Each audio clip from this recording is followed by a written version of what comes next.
And now we'll continue on the topic of the Euro Football Championship in Germany. So Poland lost their first game of the 2024 Euro Football Championship in Germany, despite a 2-1 loss against the Netherlands. Not all the optimism has vanished before the following matches with Austria and France. And to talk about Polish chances and clear favourites of this tournament, we're joined here by our very own John Carter, TVP World sports commentator. So good evening, John. Good evening, Machi. Nice to be here. Nice to have you with us. It's only the third day of the tournament, I know, but any surprises so far? Absolutely none. Basically, every single match has been won by the highest-ranked team. So it's very much following the script so far.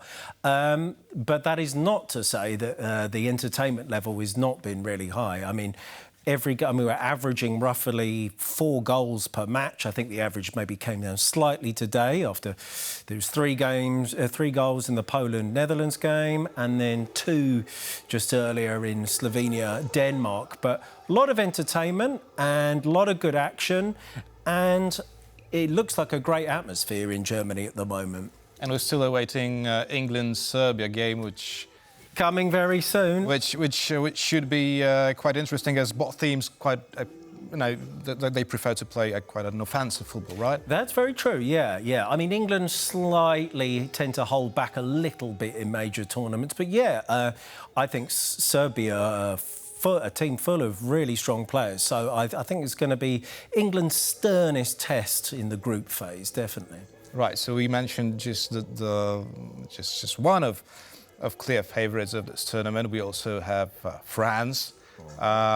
Germans, which are hosts, have shown that they are quite strong this year. Spaniards have also shown that they have some appetite for final success. So who could it be this year? Oh, it's a good question. Well, if I'm going to take the slightly more hipster route, I might be looking a little bit more at Portugal, for example, who just sort of front to back have a really strong team. Now, obviously, we haven't seen them play as yet, but it's such a strong squad and starting 11. It really is phenomenal. Of course, a lot of people are going to refer to Ronaldo, who's still going, and whether the team has to really accommodate for his lack of movement, as he's almost 40 now. But like you, I was very impressed by Germany and Spain. I would say, though, that they tend to have a few more flaws in their team than what I can see on paper with Portugal. Now, and we should also say that Germany facing Scotland, it was a bit of a mismatch. Spaniards against Croatia, very impressive. You know, Croatia certainly no pushovers, but they looked definitely. Absolutely, yeah. But Croatians look a little bit pedestrian now. A little, maybe some of their strongest players are really coming now to near the end of their careers. So I'd quite keep a keen eye on Portugal, and the Germans look like very strong contenders at this point. But I hope we're going to move on to actually speak a little bit about Poland. Not that they are my tip for the tournament. Right. Before I ask you about Poland specifically, I wanted to ask you about, some potential underdogs that can cause an upset. Well, do you know what? We will be talking a little bit about teams from the region. And the first team that actually springs to my mind is actually Ukraine. I think they are not defensively strong, but in attack, they really have extremely exciting front three. So they have the top scorer from Spain's La Liga in Dobbik. Yes. They have Mudryk, who is excellent at international level, and they have Sagankov, who's also had an excellent season in Spain. So, and they also have a strong midfield. So I think they will really play on the front foot. And if they're not pinned back too much, I think they have a real chance. I think they look a really exciting team, and I'm really looking forward to seeing them kick off the tournament, which I think comes tomorrow. John, a real chance for what exactly? Well, certainly to get out the group, because they don't have an extremely tough group, and a lot is going to depend on, if they do progress into the next round, who they draw. But, you know, it really opens up from then on with a little bit of luck. You know, another team gets a couple of injuries. They can really go somewhere. So I've watched a little bit of Ukraine in the qualifiers, some pre-tournament friendlies, and I've been impressed. So, yeah, that's my first thought when I think of dark horses. Right, so Ukraine, the former co-host of 2012 tournament with Poland, and here we come to Poland. So, unfortunately, the red and white lost their first game to Netherlands. But how would you rate their chances, and what would be the success for this team to simply qualify to the next round, or maybe something else? No, I think, yeah, a success would be making it through to the next round. Now, it's a rather complicated system of qualification. Obviously, the top two are guaranteed certainties, and four of the six teams from the six groups who finish third will also qualify. Now, Poland, having lost their first game, are probably got their eyes on that third place. But let's not, you know, count our chickens too early and get too down about that. I have to say, and now generally I don't sort of, you know, go out of my way to praise the Polish team. I'm supporting them. But I think I'm fairly pragmatic when it comes to analysing them. And I have to say, I was very impressed with what I saw today. They actually genuinely created a lot of chances. I thought they defended pretty well. And more than anything, I would single out Michał Probierz for praise. Because my memory of watching Poland, as you said, all the way back to 2012 and even earlier, the biggest problem has been predictability.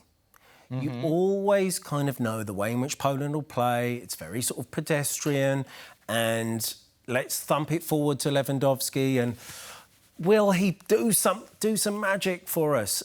On this occasion, Probierz was without Lewandowski and a couple of others as well. And I think he pulled off a really clever move. So he adjusted the team around a bit. He started Szymanski and Urbanski, and I think this was a bit of a surprise. He started with a 3-4-3 instead of a 3-5-2. I think this was also a bit of a surprise. He pulled Zielinski a bit deeper into a two-man midfield. I thought that worked well. And I was generally pretty impressed with Buxa as well, who, you know, at first sight you might stereotype him as a bit of a big lump, but I thought he played well, and I thought he showed he was pretty composed. So I think this is one of the most important things for Polish hopes, really is the way in which the coach approaches things. Because we know there are 3-4 really top-class players and a couple of others as well who, you know, are good players. So it's really down to the coach to formulate a plan, a strategy, do something unexpected, do something which is going to catch the opposition by surprise. And I felt this is what Probierz did today. And may I add as well, he looked great in his three-piece suit, some beige outfit with a little tweed waistcoat as well, looking very dapper. Right, but you know, there's a quite of a controversial thesis circulating around media that actually the lack of Lewandowski is helping this team. I also subscribe to that a little bit. A lot of people, sort of football experts in Poland, tend to make comments along the lines of the issue not being that Lewandowski is a problem in that he's not playing well enough, but more that sometimes that his teammates perhaps feel a little overawed, and that, I must get the ball to Lewandowski, the pressure of playing alongside a world-class player, and almost that they can maybe relax a little bit and play their game a little bit more.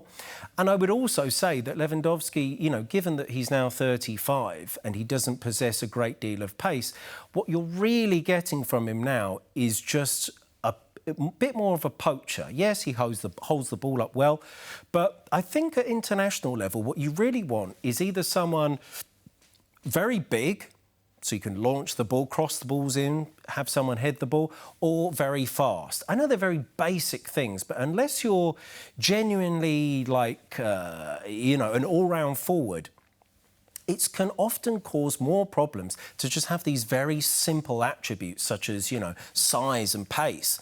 And so I do slightly subscribe to the notion that maybe Poland might be a little bit better off with Lewandowski. And I would say that is not a slight against him, but rather just the way in which things pan out. Now, we don't know if Lewandowski will be back for the Austria game on Friday. I think Probierz said that, maybe he'll be back, and Davidovich perhaps as well.